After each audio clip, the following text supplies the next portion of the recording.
O Libertador, capítulo 60. Qual é a posição mais alta?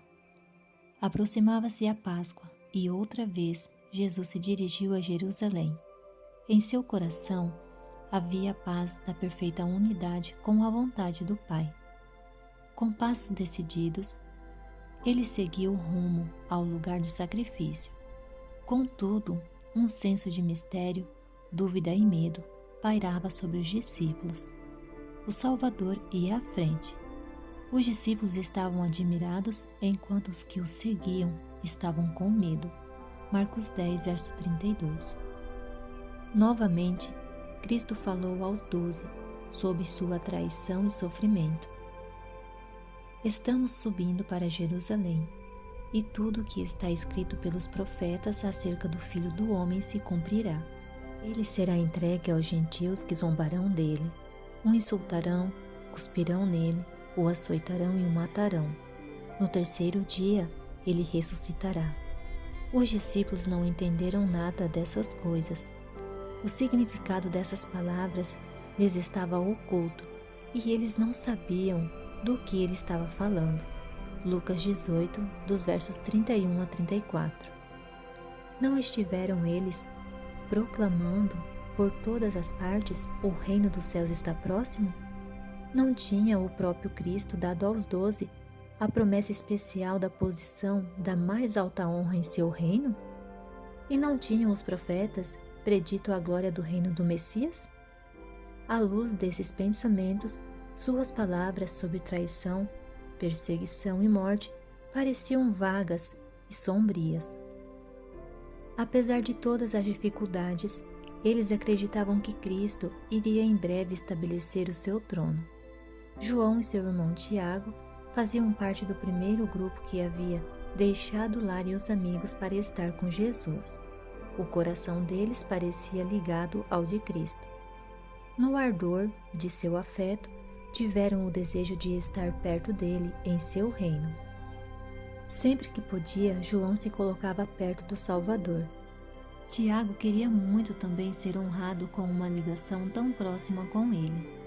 A mãe deles havia servido generosamente a Cristo com seus recursos. Com o amor de mãe e a ambição que tinha para os seus filhos, ela cobiçava o lugar de maior honra para eles no novo reino. Juntos, mãe e filhos foram falar com Jesus. "O que vocês querem?" ele perguntou.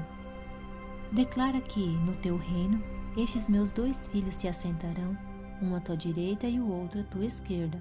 Mateus 20, verso 21. Jesus leu o coração deles. Ele conhecia a profundidade da conexão que tinham com ele. O amor deles, embora manchado pelo estado terreno do seu caráter humano, fluía da fonte do próprio amor redentor de Jesus. "Podem vocês beber o cálice que eu estou bebendo, ou ser batizados com o batismo com que estou sendo batizado?" Marcos 10, verso 38. Eles recordaram suas misteriosas palavras que apontavam para a provação e o sofrimento e responderam confiantes: "Podemos. Certamente vocês beberão do meu cálice que estou bebendo, e serão batizados com o batismo com que estou sendo batizado", ele disse. João e Tiago partilhariam do sofrimento do seu mestre. Tiago foi o primeiro dos discípulos a morrer pela espada. João foi o que, por mais tempo, sofreu a exaustão e a perseguição. O assentar-se à minha direita ou à minha esquerda não cabe a mim conceder. Esses lugares pertencem àqueles para quem foram preparados por meu Pai. No reino de Deus, não ganhamos posições elevadas por causa de favoritismo ou de concessões arbitrárias. Isto é o resultado do caráter. A coroa e o trono são indicações da condição que alcançamos por meio do nosso Senhor Jesus Cristo. O que estará mais perto de Cristo será aquele que, na terra, bebeu mais profundamente do seu espírito de amor desinteressado. Amor que move o discípulo a dar tudo, a viver e a trabalhar e a sacrificar-se a ponto de morrer pela salvação da humanidade. Os outros 10 discípulos ficaram bastante aborrecidos. A posição mais alta do céu era exatamente o que cada um deles estava buscando para si. E ficaram zangados porque os 2 discípulos pareciam ter ganhado alguma vantagem sobre eles. Jesus disse aos seus discípulos ofendidos: Vocês sabem que aqueles que são considerados governantes das nações as dominam e as pessoas importantes exercem poder sobre elas. Não será assim entre vocês. Marcos 10, versos 42 e 43. Nos reinos do mundo, a posição significava exaltação própria. O povo existia para o benefício das classes governantes. Riqueza e educação eram meios para se obter o controle das massas. As classes mais altas é que tinham de pensar, decidir e governar. As mais baixas, obedecer e servir. Como tudo mais, a religião era uma questão de autoridade. Um reino com princípios diferentes. Cristo estava estabelecendo um reino sobre princípios diferentes.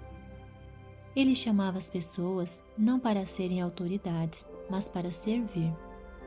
Os fortes para ajudar nas debilidades dos mais fracos. Quem possuía poder, posição, talento, educação, tinha obrigação de servir. Nem mesmo o Filho do Homem veio para ser servido, mas para servir e dar a sua vida em resgate por muitos. Marcos 10, verso 45. O princípio sobre o qual Cristo agia é o de motivar os membros da igreja, o seu corpo. Os maiores no reino de Cristo são os que seguem o exemplo que ele deixou. As palavras de Paulo revelam a verdadeira dignidade e honra da vida cristã. Porque, embora seja livre de todos, fiz-me escravo de todos, não procurando o meu próprio bem, mas o bem de muitos, para que sejam salvos. 1 Coríntios 9, versos 19, capítulo 10, verso 33.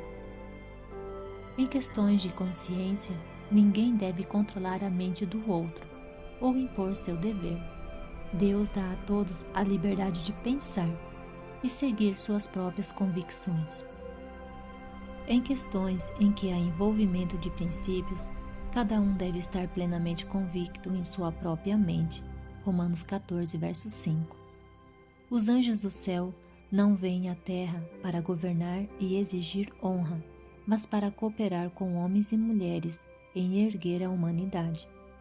Os princípios e palavras dos ensinamentos do Salvador permaneceram na mente de João até os seus dias finais. A preocupação do seu testemunho era: esta é a mensagem que vocês ouviram desde o princípio, que nos amemos uns aos outros. Nisto conhecemos o que é o amor. Jesus Cristo deu a sua vida por nós e devemos dar a nossa vida por nossos irmãos. 1 João 3, versos 11 e 16. Esse espírito caracterizou a igreja primitiva. Depois do derramamento do Espírito Santo, da multidão dos que creram, uma era a mente e um o coração. Com grande poder os apóstolos continuavam a testemunhar da ressurreição do Senhor Jesus. Atos 4, versos 32 e 33.